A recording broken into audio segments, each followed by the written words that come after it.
Hola, ¿qué tal amigos? Bienvenidos a otro video de diagnóstico organizacional. Yo soy Manuel Alejandro y hoy vamos a hablar de los pasos a seguir para hacer un diagnóstico en una empresa.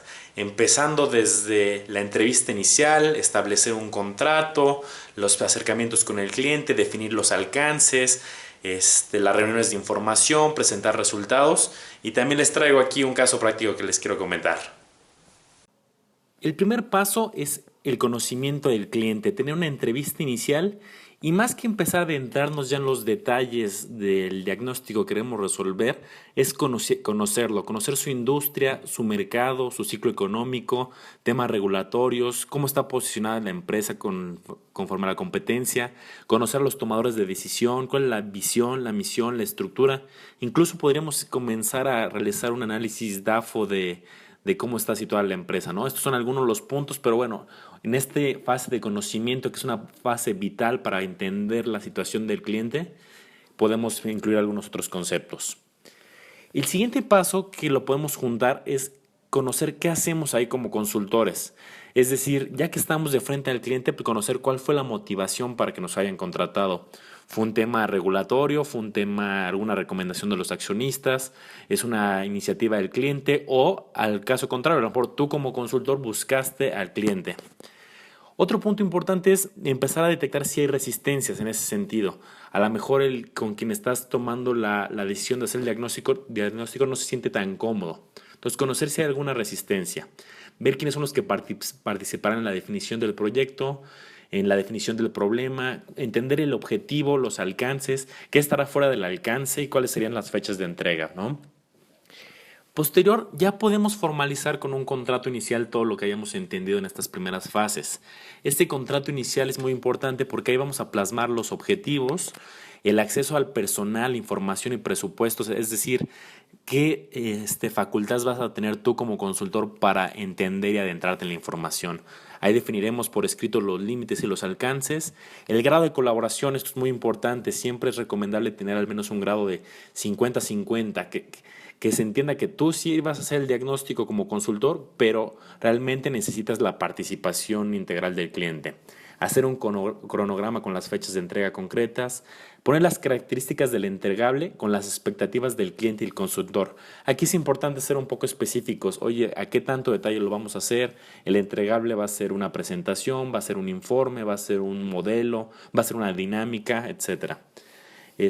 Otro punto importante es el diagnóstico no acaba una vez que se hace este entregable final, sino habrá algunas reuniones de seguimiento, habrá información posterior al entregable y claro está también dejar muy en claro el grado de confidencialidad. Aquí importante, aunque a lo mejor no se pone tal cual por escrito, pero hay que entender cuando estemos firmando el contrato inicial, importante la preocupación por pérdida del control.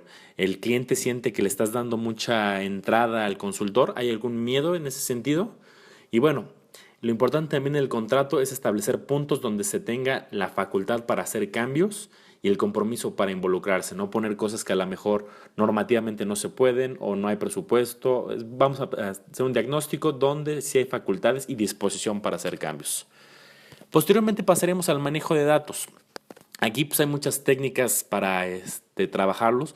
Pueden ser entrevistas grupales, análisis de documentos, observación en reuniones decisivas, hacer encuestas.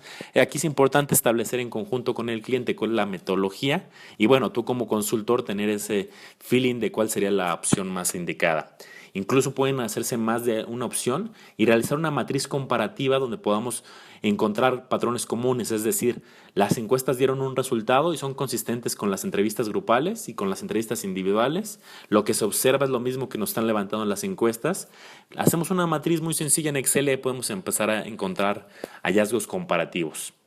Una parte importante, el análisis de las tres capas del autor blog de Consultoría Sin Fisuras, nos dice, oye, para ya entender cuál va a ser el manejo de datos que vamos a utilizar, es importante tener antes claro estas tres capas. ¿Cuál es el problema comercial? ¿Qué áreas lo provocan? ¿Y cuál es el papel de cada tomador de decisión en el problema? Con eso vamos a entender muy bien si vas a hacer encuestas, pues cuál es el problema y a quién lo vas a enfocar, ¿no?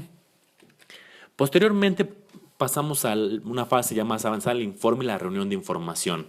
Aquí lo importante es reafirmar el contrato inicial, lo que se manifestó desde el principio, manifestar el problema, resaltar importantísimo, resaltar qué pasaría si no se resuelve en el corto plazo. Aquí es justamente para que no des un diagnóstico y unos consejos, recomendaciones y se quede en buenas intenciones, sino decir, oye, estas son las recomendaciones y si no lo hacemos, estas serían las consecuencias, al menos de forma inmediata. Abordar directamente las resistencias, es natural encontrar resistencia al cambio, hay que hacerlas notar si el tomador de decisión, el director, el cliente te pone resistencias, hazlas notar. Presentar el diagnóstico, dar consejos, validar cómo reaccionan ante los datos. El cliente sí está obteniendo lo que estaba esperando. Y bueno, como lo hemos comentado antes, poner a prueba las preocupaciones de control y compromiso. Posteriormente, dinámica del cambio. Aquí dar unos consejos importantes de toda la resistencia al cambio. Una vez que ya tienes el diagnóstico, pues sería importante seguir alguno de estos casos. Hay que comunicar a los equipos la visión del cambio que se está obteniendo gracias al diagnóstico, resaltar siempre los beneficios tanto a nivel organización o a nivel áreas, a nivel personal, etcétera. Cuando alguien sale perjudicado al cambio, es importantísimo analizarlo de forma personalizada, no dejarlo en forma general, porque a lo mejor al generalizar no dejas conforme a la gente específica, ¿no? Validar el proceso anterior que no se retome, o sea, que no sea solo un discurso de cambio, sino sí cambiar radicalmente. Evitar que la gente está confundida en todo proceso de cambio, pues hay que ser muy claro los pasos a seguir, ¿no?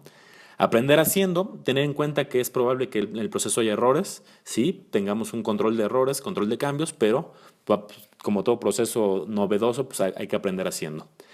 Importante que los líderes estén comprometidos contagiando el cambio, o sea que si el director general no está comprometido y no es congruente, va a ser difícil llegar a premiar a toda la organización. Siempre dar capacitación continua en todas las etapas del proceso. Importante, si hay nuevas cosas que hacer, pues hay que capacitar, ¿no? Fomentar mucho la autoestima y, pues, como ya lo mencionamos, reitero, presentar los beneficios. Aquí, sin entrar en mucho detalle, llama la atención la metodología de indagación apreciativa, que en resumen, este autor, José Antonio Muga, nos lo dice muy claro, es: no confundamos que el diagnóstico es solamente para evaluar problemas. Podríamos hacer diagnósticos muy, muy útiles cuando es al revés, es decir, vamos a ver lo que se está haciendo bien y vamos a hacer un proceso y le llama el proactivo, donde vamos a ver los éxitos y con eso podemos ver cómo mejorar aún, ver lo que se está haciendo bien y detonarlo, justamente. No solamente ya cuando está hundido el barco que queremos hacer erróneamente un diagnóstico. Y bueno, pasando al caso práctico, no me quiero detener tanto en el detalle, lo que quiero que vean cuáles serían los resultados que le puedes mostrar al cliente ya después de haber hecho un diagnóstico.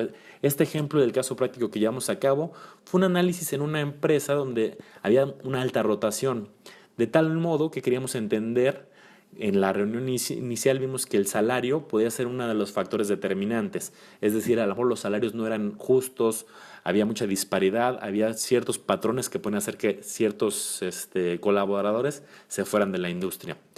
Les digo, no quiero entrar en mucho detalle, pero vean cómo después de hacer el levantamiento de datos, de haber entendido, de haber definido los alcances, pues le entregamos un informe con hallazgos como este. Oye, empezamos con datos un poco más gráficos, tal cual cómo estamos. Aquí entendimos cómo estaba la relación de género, masculino-femenino, entendimos un poco cómo estaban los grados de estudio para ver si ahí había alguna desigualdad o si sí se premiaba tener algún posgrado. Entendimos cuál era la calificación vía unas encuestas que les hicimos a los colaboradores en conjunto con recursos humanos, de entender cómo estaban evaluados, para ver si había algún patrón de que la gente que estaba muy bien evaluada, extraordinaria, era la que se iba a otras empresas, o a lo mejor las que tenían mal desempeño eran las que salían, entender un poco, ¿no? Posteriormente analizamos el tema por regiones geográficas, para ver si era un tema país o era un tema regional, al norte del país es la que tiene el problema, la región centro, la región sur. Entonces entendimos por geografías cómo estaban calificados y cómo estaba la rotación. Empezamos a trabajar, ya que teníamos las encuestas, trabajamos con algún programa estadístico para hacer alguna regresión. En este caso utilizamos SPSS. Y bueno, aquí les pongo las variables y podrán ver ahí las preguntas que les hicimos a los colaboradores para entender un poco los principales hallazgos. Y luego ya empezamos a meternos en temas estadísticos. Empezamos a hacer tablas de frecuencias para enseñarle al cliente un poco cuál es la situación actual, de forma muy numérica. Sacamos tendencias central y varianza, es decir, oye, ¿cuál es la media de, por ejemplo, casos concretos? Oye, pues tienes la media de cuántos años trabajan para ti, pues tienen tantos años, tienen 11 años en promedio. ¿Cuál es la edad promedio de tus trabajadores? 41. ¿Cuál es el sueldo mensual? cuánto ingresan a la empresa, etcétera, ¿no?